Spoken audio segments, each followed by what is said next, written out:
Good evening friends, GST platform के YouTube channel में आप सभी का स्वागत है। जी हाँ फ्रेंड्स, इंटरेस्ट के अंदर जो नोटिफिकेशन 63 25 अगस्त 2020 को इशू किया गया था, जिसमें बहुत नेसेसरी क्लैरिफिकेशन की जरूरत थी। 26 अगस्त को वो क्लैरिफिकेशन प्रेस रिलीज के जरिए सीबीआईसी ने दे दिया है।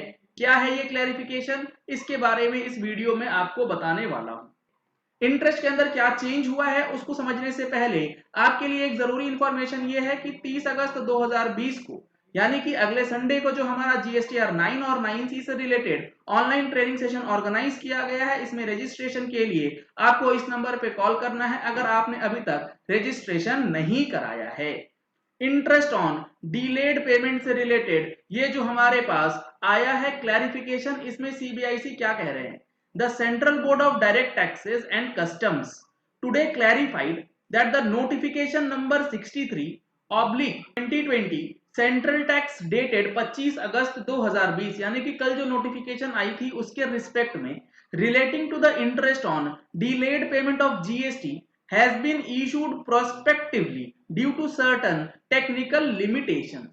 मतलब नोटिफिकेशन 63 जो है जिसके अंदर interest on delayed payment of GST को लेकर के चर्चा की गई थी, उसको प्रोस्पेक्टिवली यानी कि 1 सितंबर 2020 से किया गया, क्योंकि उसको प्रोस्पेक्टिव करने में कुछ टेक्निकल लिमिटेशंस लगाई गई। However, it has assured that no recoveries shall be made for the past period as well by the central and state tax administration in accordance with the decisions taken in the 39th GST Council meeting। अब ये क्या है इसकी बात मैं आपको explain करूंगा। This will ensure full relief to the taxpayers as decided by the GST Council meeting।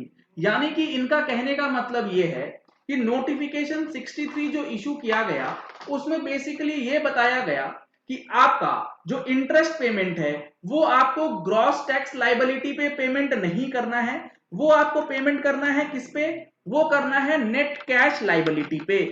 लेकिन दिक्कत वहां आ गई जहां पर इन्होंने ये बोल दिया कि ये इफेक्टिव होगा 1 सितंबर 2020 से, जबकि 39th काउंसिल मीटिंग जब हुई थी उसमें इन्होंने ये बोला था कि ये चेंजेस रेट्रोस्पेक्टिव करे जाएंगे। इसीलिए ये क्लैरिफिकेशन आया है उस नोटिफिकेशन को क्लैरिफाई करने के लिए कि आपका जो भी इंटरेस्ट बनेगा 1 जुलाई 2017 से लेके 31 अगस्त 2020 तक, उसके अंदर ना तो सेंट्रल टैक्स एडमिनिस्ट्रेशन ना ही स्टेट टैक्स एडमिनिस्ट्रेशन जो है उसमें ग्रॉस वैल्यू पे लेगा इंटरेस्ट का अमाउंट, वहां पे कोई भी रिकवरी नहीं करी जाएगी।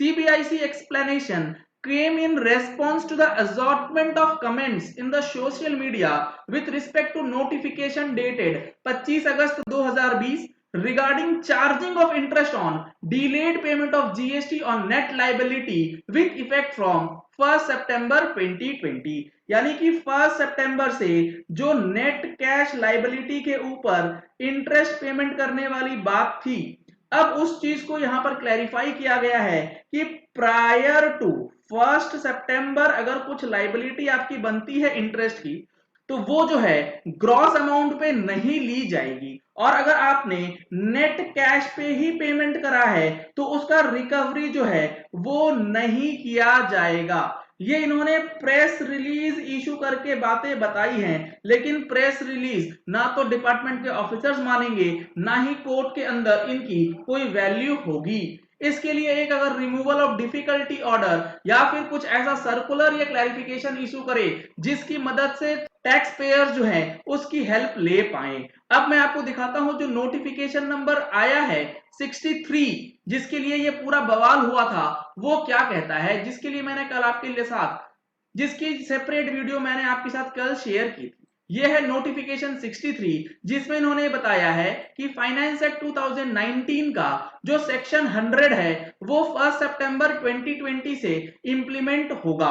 अब फाइनेंस एक्ट 29 का जो हमारा सेक्शन 100 है वो क्या कहता है वो एक बार आपको फटाफट दिखा देता हूं ताकि कंफ्यूजन आपका दूर हो जाए। ये है हमारे पास फाइनेंस एक्ट 2019, इसका जो सेक्शन 100 है वो बेसिकली जीएसटी के सेक्शन 50 को अमेंड करता है, और सेक्शन 50 किस चीज की बात कर रहा है? सेक्शन 50 बात करता है इंटरेस्ट की। इसमें बताया गया है प्रोवाइडेड दैट, जो हमारा सेक्शन 100 है फाइनेंस एक्ट 2019 का, वो अमेंड करता है सेक्शन 50 को और ये कहता है कि जो टैक्स के ऊपर इंटरेस्ट लगेगा वो लगेगा on that portion of tax that is paid by debiting the electronic cash ledger. यानी कि जो आउटपुट और इनपुट का डिफरेंस होगा सिर्फ और सिर्फ उसी के ऊपर आपको इंटरेस्ट का पेमेंट करना है अगर आपका पेमेंट डिले होता है। लेकिन आरसीएम के केस में और 73 74 के केस में आपको ये इंटरेस्ट ऑन डिलेड पेमेंट जो है कैश बेसिस पे इसका बेनिफिट नहीं मिलेगा। नॉर्मल सिचुएशन में आपको इसका बेनिफिट जो है वो दिया जाएगा और आप इसका बेनिफिट जो है बहुत आसानी से ले पाएंगे।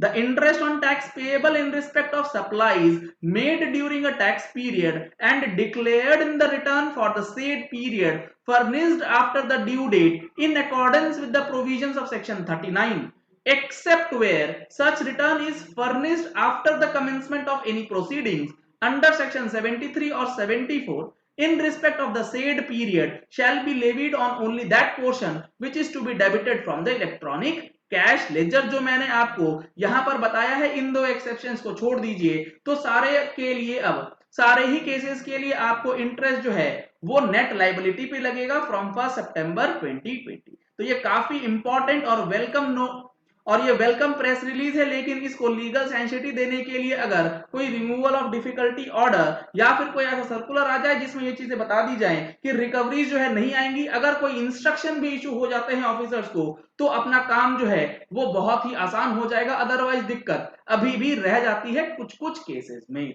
चलिए इस वीडियो को यही एंड करते हैं। आशा करते हैं कि आपको ये वीडियो पसंद आया होगा। अगर आपको ये वीडियो पसंद आया तो इस वीडियो को लाइक और शेयर करना मत भूलिएगा ताकि मैक्सिमम लोगों तक ये इंफॉर्मेशन पहुंच जाए कि जीएसटी के अंदर जो इंटरेस्ट ऑन डिलेड पेमेंट की बात है उसमें अब क्या रिलैक्सेशन दिया गया है। Thank you and have a nice day.